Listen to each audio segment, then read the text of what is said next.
Hello friends, wanted to share some thoughts about the home inspection process and what I've learned over my many years of dealing with hundreds of inspections to be good industry-related expectations and realities. First thing I would say is that whether or not a home has just been built or an existing home for many years, there will be various degrees of problems and current or future defects. A home inspector's job is to find everything wrong with a home, often referred to as defects or observations. New homes and existing homes have lists of items. Also, even if something like the HVAC system or water heater is old, most importantly is if it's functioning as intended. Doesn't mean it's necessarily a defect just because it's old. Also think it's important to state the obvious, that there is no perfect home and no perfect home inspector. It's impossible for any inspector to see invisible things behind walls, and in some cases, to make definitive conclusions.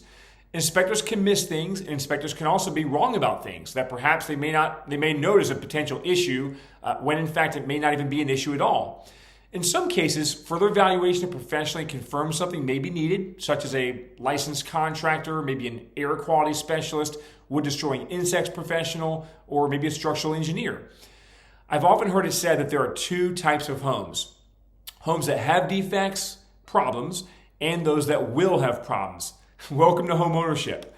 Also think it's important to say that a home inspection is not a pass or a fail grade. Home inspection is also not a code inspection. Again, the inspector's goal is to list out their observations, functionality, and possibly a game plan for how to handle. More of a comprehensive snapshot. Rather than focus on upgrades, renovations, or lack thereof, the cosmetics, usually the most important things for inspectors to evaluate are categories of environmental and safety or structural, mechanical issues, the appliances, heating and air conditioning. What we are most importantly looking for are items that could be red flags outside the normal scope of defects. Things I would often refer to as showstoppers. And again, don't be surprised by a lot of the items in the report, as most inspectors we have dealt with have their standard checklist of things to point out. We'll very commonly see things like recommended anti-tip devices for an appliance, or GFCI outlets for a sump pump perhaps. Recommended roof flashing is also very common, or suggested expansion tank for water heater is also very common.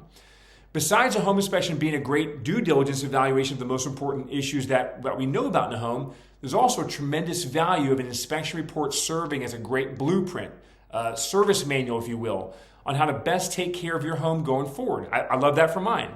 Suggestions, items to address, and monitor, things to understand. Hope this is helpful for you, and thanks again for tuning in. Always, our team is grateful to serve you. Thanks.